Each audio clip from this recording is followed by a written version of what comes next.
Welcome to the Leading Visionaries podcast, featuring stellar conversations with emerging and established leading visionaries.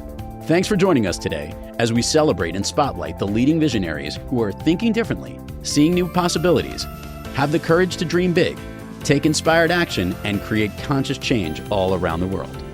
Now, here's your host, Anjel B. Hartwell.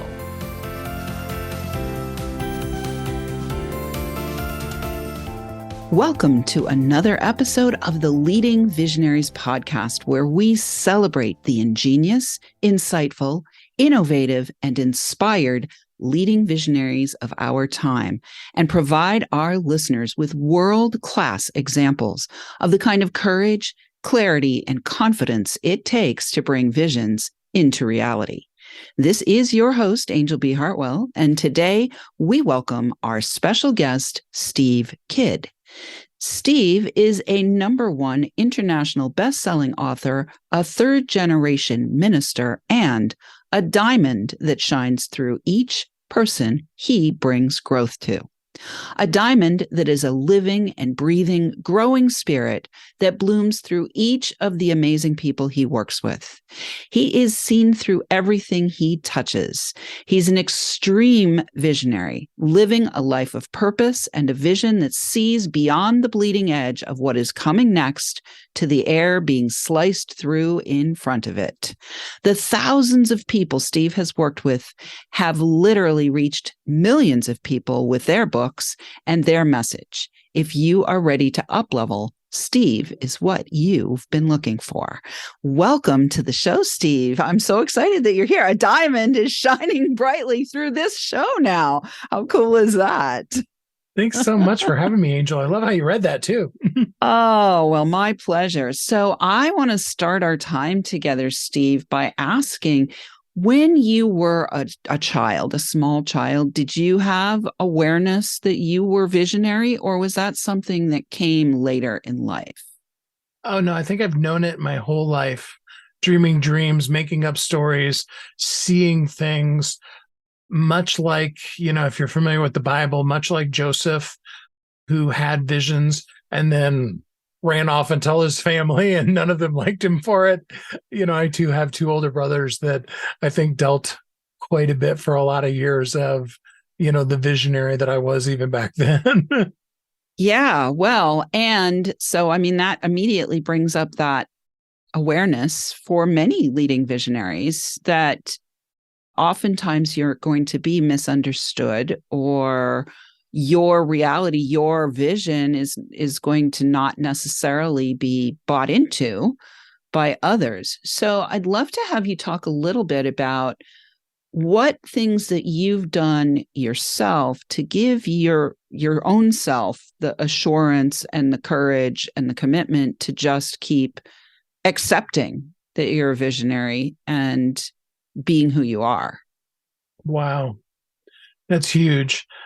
The first piece of that is the hardest piece of that. I don't know that it definitely didn't come first, but the hardest piece of that is to learn as an empath what things are yours and what things are somebody else's. And I spent a lot of years, I'm 56 now, and I probably spent 53 or more of those years taking on everybody else's feelings. They would just come by me, drive by me in a car, and I'd catch that feeling. And I thought I was having this feeling, So that is definitely the most difficult.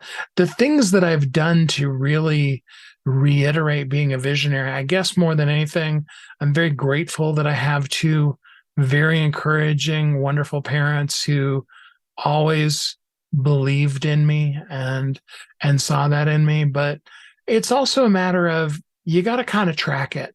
When you say, I believe something's going to be, you need to have somewhere where you can go back later and look and see that something was going to be. I'll give you a perfect example.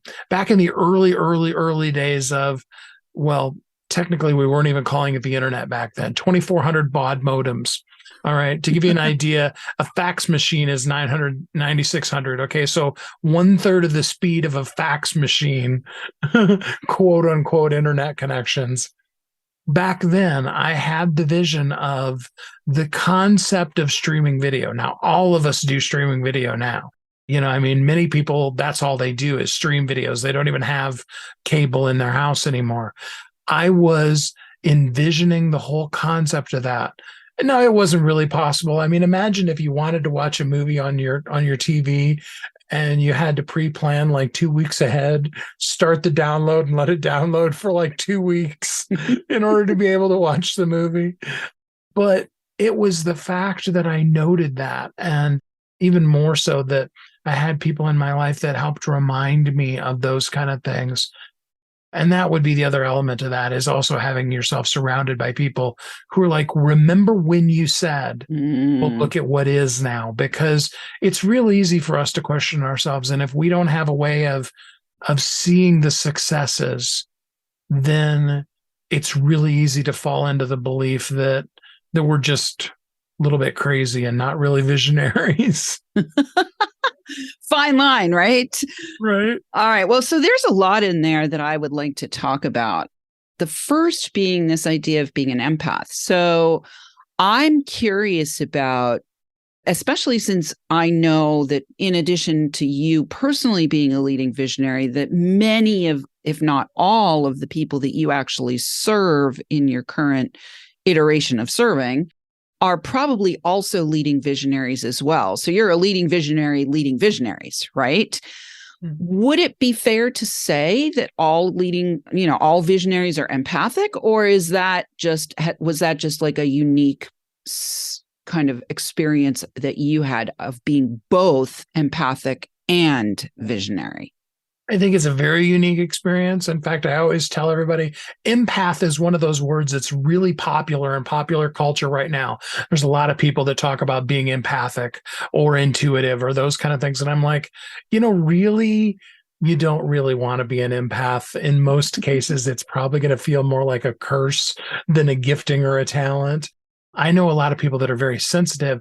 I think the best leading visionaries are very in tuned to, because they listen to the people around them and they hear the voices of, which is totally different than just being in somebody's space. Now, all of us have an element of feeling a person's energy, and it's on a spectrum, if you will, of, totally oblivious to those of us that are extreme empaths. But most leading visionaries, it really has to do, as my dad used to always say, God gave us 2 ears and 1 mouth so that we listen twice as much as we talk. And that's really more the secret for most of them than that gifting inside of them is just literally reading the person. I'll give you a great example if you want. Yeah. I wrote a book, and I don't want to go to the extent of saying I was channeling the person, but I was definitely in tune with where they were as a person. And I was reading the book as I was writing it with that particular person. And they said to me, how could you possibly know that about me? And I had to say that. I said, I'm sorry. In the times that we've gotten to know each other, I just know you on a level that in some respects you don't even know yourself. And some of the things, and it's been kind of cool over the years since that book was written to see, it's like, do you remember when I wrote that you were going to, and they're like, yeah, you did say that, didn't you? And, so that's when you're being an empath, is when the person doesn't say anything and you tell them something that they're like, how could you possibly know that? Well, and some people would call that psychic, right? So we could go down the rabbit hole right now, right, Steve, of like lots of semantics, but we're not going to go in that direction. Right. I would also call it prophetic, right? Prophetic, right, psychic, all of those things. So what I'd like to ask you about now is I want to talk about this idea of tracking, right? And I'll just, use myself as an example. I didn't really realize I was a visionary myself until I had a spiritual awakening where literally I had the experience of my third eye opening. And it was so unusual for me at that point in my journey. I was 20 years into a real estate career, and all of a sudden I'm seeing angels and shit. And I was like, what's happening here, right? it was for me also this idea of tracking and surrounding myself with people who affirmed me, that kept me from going to see the psychiatrist and getting some little pills to take care of this thing, right? So I'd love to have you talk about both the tracking, like what have you set up for yourself as your kind of affirming process in the tracking, and how have you surrounded yourself with people who affirm you? So for me, and keep in mind, this is what I do for a living. So I'm not intending it to be self-serving because I do it in my own life too. But that's why I love writing books. And that's why I encourage people, write who you are and where you are right now. The dreams, the visions, the goals, the successes, all of those things. You're going to be different next week, next month, next year, 10 years from now. You'll be a completely different person. You may even go back and read your book and be like, I was crazy. I was so stupid. Okay, we've been there. We've all done that too. That's all right. But for me, that's the easiest and best way to do it, is put it down in something that goes beyond your control. And actually publish it, put it out there, be vulnerable enough that even if later on you have to come back and say, when I wrote that, I was really wrong, that's okay too, because that allows somebody to be able to say, hey, it's okay to make a mistake. Mm. And there's a lot of power in people being able to identify with, you're not perfect. You're just a person who just shared what you know right now. So that's definitely, for me, that's the best way of tracking it, because whether you're talking about paper or computer, either way, if you just write it down in something that's yours personally. My previous wife, when we were married, I remember going through a bin, one of those great big giant bins you get from the store, and it was nothing but journals. Mm. And, not that there wasn't a lot of great stuff in there, but if you don't have a system for dating them when you put them away and a way of going back to do them, those typically end up tending to either get someplace where they get destroyed because of weather, or eventually you move, and it's amazing. Every time you move, things become a little less important to keep with you. So that's where having it in a resource outside of you that also doesn't require you to make sure you keep up with the monthly payment on that. Domain names are great, but domain names aren't going to outlast you unless your family keeps it, and all those kind of things. So legacy of that in a way that's out of your control. Yeah. As far as the other part of the question of surrounding yourself with people, really more than anything, that's about, two things. Number one, listening to what are the people saying to you? What kind of feedback do they give you? What kind of cheerleaders in your life are they really? Because it's really easy to have people that love you and are around you and support you when things are going good. Bring out your latest book and have it become an international bestseller. And everybody on Facebook and LinkedIn and Twitter and everywhere else, they'll all cheer for how amazing and wonderful you are. Go through a divorce, have a parent die, have a really tough thing happen in your life. And especially those times when we kind of close down, we all do it, and you're not talking as much. It's those people that reach out to you, or that at the very least, when you reach out and say, hey, I need a friend, and it's the person that you can message at 2:00 in the morning that will message you back. And I'm not saying, some of your friends are just going to be asleep at 2:00 in the morning. Right. So don't judge them, but the ones that you could, if you needed to. Yeah. Yeah. Beautiful. I told a small group that I was part of for a while there, I said, I'm that guy that, if you're at that level with me, you're going to have to learn that you're going to have to call me, because I've gotten to the place where I can sleep through the sound of a message coming in on my phone. It's still on, but I've gotten to the place where I don't wake to it anymore. But if you need me, you call me at 2-3 in the morning and I'll be there for you, and that's the kind of people that you need in your life when you're talking about tracking, because then they can come back and they can be like, hey, do you remember 20 years ago? Do you remember what you were talking about? Do you remember? And it doesn't have to be 20. It can be 6 months ago, right. And they affirm you. All of those. And they bring it back to you. Beautiful. All right. Well, we are going to take a short break. And when we come back, we're going to let everyone know where they can find out more about you, Steve. But right now, listeners, are you a leading visionary or in the role of leading other visionaries?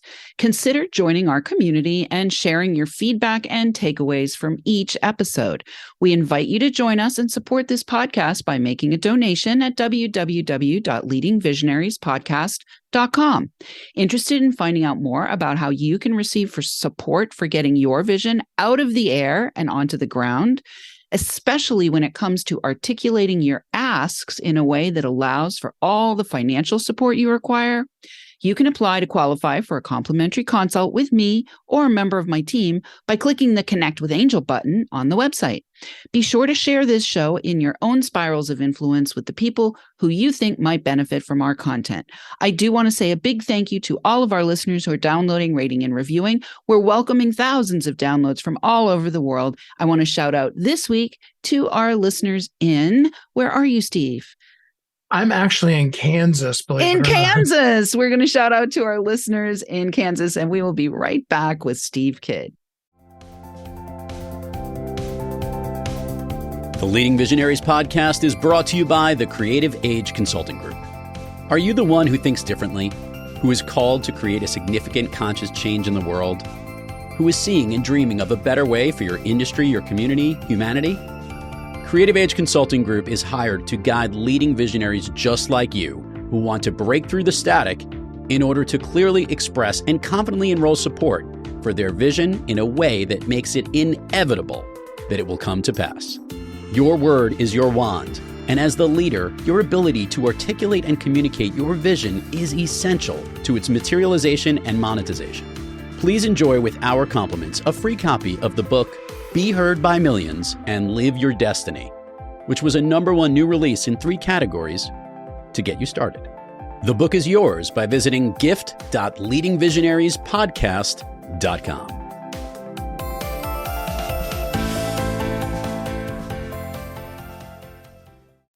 And we are back with Steve Kidd. You can find out more about Steve at his website, ongoingwealthguide.com, ongoingwealthguide.com. And we will have that information for you in the show notes. So before we went to the break, we were talking about tracking and we were talking about surrounding yourself with great people. What I'd like to talk to you about now, Steve, is, you have built a very large business and you have been serving people for a very long time. I'd love to have you talk about this whole idea of the financial aspect of our vision and, being able to value your vision sufficiently that you're willing to ask for financial support, whether it's startup support from friends and family or the credit card companies, or whether it's sales or some other way of bringing funds in. Because, some people are going to be commercial, other people might be people who have movements that require financial flow in order for the vision to get grounded. So can you talk a little bit about your money story and valuing your vision? Absolutely. And you have to understand, I grew up as a pastor's kid, so I had a lot of really broken money stories, you shouldn't charge for the word of God and all of those kind of things, and grew up very poor and with all of those bad messages. But I was blessed to have this really amazing encounter driving down the road one day. It's just the coolest thing. They were building an overpass and they were doing the way they put it together. They brought in this great big giant metal tube, big enough that it's as big as 2 lanes that 2 semi trucks could fit in. Hugest tube I've ever seen in my life, but I'm so glad that I saw it. The name of my internet company that I purchased and have owned since the mid-90s is called Alveus. Alveus, one of the translations of that is wide conduit. And just in that, God brought that word back to me and began to really show me the pipeline. So if you think about your money this way, if you think about that great big tube, okay, because you can have a little teeny tiny tube or you can have a great big tube you can run semi trucks through. It's all about what kind of vision are you willing to have. And the way that it works with a tube, you have the input side of it, okay, and you have the middle. and you have the backside, the output side of it. If there's a crimp at the front of it, there's only so much water, liquid, money that can come in. Okay. If there's a crimp in the middle, there's only so much water, money, whatever that can go through it. Same is true if there's a crimp at the end. And this is where a lot of us miss it. We crimp off that end. We want to keep it all in the middle. If there's a crimp at the end, there's only so much. And I love the concept of water, because if you've ever used a hose or a pipe or things like that, and the thing about it with water, when you crimp the end of it, the water runs through even faster. So instead of being in that middle section of your life where it's paying your bills and your employees and building all the things you're doing in the world, it rushes through you quicker because you've crimped off that giving back out into the world, that being a blessing as you are being blessed part of living. So you have to have all of that. And the wider you can expand the conduit in your life, the more that can be allowed to flow through you and out to the world. Beautiful. Well, there's so much there. That's why we could spend hours, Steve, together. I want to affirm also this idea of the conduit. You know, you mentioned before the break something about you were channeling, essentially. You didn't want to say channeling, but for me, that whole idea of channeling is being the conduit through which the divine flows, the information through which the divine flows, the blessings through which the divine flows, the ideas and the visions and all the things. And so in my own life, in my own practice, like my only job is to keep my channel clear. Like you mentioned the hose as a metaphor as well. And I also like to think of the hose as plugged into the faucet being the divine source, right? I'm the hose. It's my job to keep the hose impeccable, right? No crimps, no pinholes in the hose, no erosion of the hose, because what comes out of the hose is growing my garden and the larger garden, right? So we have similar thoughts about money and water and channels and hoses and all the things. I love it. All right. We only have about 5 minutes left. So before we get to the end here, I want to ask you about the idea of leadership, right? So for many leaders, I think they have the vision, and then the work is to enroll people in the vision, not just to enroll necessarily people who are going to put money into the vision, but also enrolling people to support and build the vision. So I'd love to have you talk a little bit about your experience with enrolling like people to come in and be team members to work with you. There's two sides to that equation. Side A is we manage things, we lead people. So a good leader is the person out in front.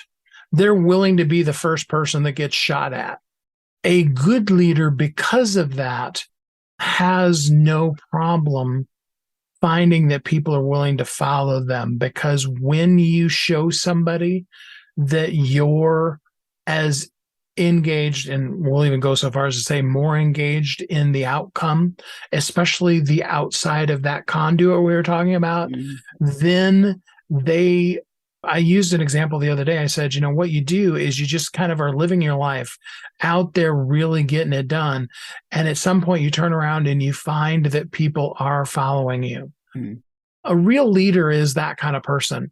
They don't have to cajole, manipulate, use fancy words to get somebody. They just charge and spread a vision.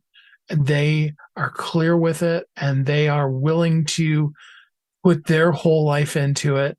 And what you find coming out of that is people who buy into it. And then from there, we can empower them to be the person who does this thing and does that thing and those kind of things. Beautiful. Well, we got a time for maybe one more question here. So I think the last question I want to ask you about is, in your business, you do a lot of helping people to get the spotlight. You talked about being the diamond that shines through each person that you bring growth to, but you're also making them into diamonds as well, right? And putting them into the spotlight, putting their visions into the spotlight through the books that they write and all the other things that you do. So what I'd love to have you talk about is, what has it been like for you to turn your star power as a leading visionary and put that star power, focus it on the people you serve? Well, there's nothing better than getting to be able to see somebody succeed. For me, I love that. I mean, I don't need to be seen when I can see the outcome of that transitional day between the terror of what if nobody likes my book, what if nobody gets it, to the, oh my gosh, I'm a best-selling author. How did that happen? How did you do that? It's just the coolest thing in the world. And secondarily to that, for all of the people that I work with, I stand in the place of the person that they're meant to serve. And I hold for them the vision of the fact that everything that we do in this world is only as good as we give it away. Okay. As good as we give it away is, one piece of that I'm going to just push back on just a little bit. Because I do think a lot of times, especially in the author space and the leading visionary space, there can be the tendency to overgive and under receive. And so when we're talking about giving away, I'm going to ask you if you'd be willing to shift that language to give through. Give through. And that means you're nourished in the process, and any excess is being easily and effortlessly given through. Would you be willing to go there with me? Oh, yeah, absolutely. I mean, because that's right in line with what I said about the conduit. I was only meaning from the standpoint of when we have this vision and it's inside of us, that vision does absolutely nothing until it's shared, that's why I use the phrase given away. If it stays inside of us, it's this amazing, wonderful, beautiful thing, but it doesn't do anything until it goes out there, until it goes out the end of the tube and is put out into the world. I agree. Beautiful. I love this. You're so awesome, Steve. Thank you so much for being with me today. Listeners, we love feedback. Please let us know what you thought of this episode by joining our community, sharing your takeaways, asking questions, or submitting guest suggestions. You can weave your visionary thread into our fabric by opting in on our website at www.leadingvisionariespodcast.com or by interacting with us on social. Look for the handle Leading Visionaries Podcast. Thanks for tuning in. Keep your ears, eyes, and hearts open. And remember, you are here to create conscious change. Thanks for tuning in, downloading, and listening. Be sure to rate and review Leading Visionaries on Apple Podcasts and share with other people you know who can benefit from today's episode.